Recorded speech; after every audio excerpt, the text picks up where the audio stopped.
Hello guys, ito ang ating lunch for today. Ayan, may pritong sapsap na tuyo at saka sunny side up at saka kanin na sinangag. Filipino style lang yan guys, hindi Chinese na pagka fried rice. Ayan, yan yung gusto ko eh. Yung maraming garlic sa ilalim.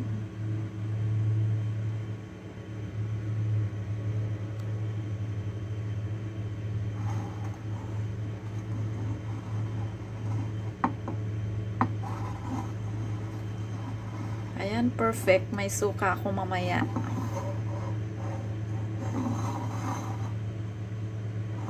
One of my most favorite na tuyo ay ang sapsap kasi mabango siya pag iprito.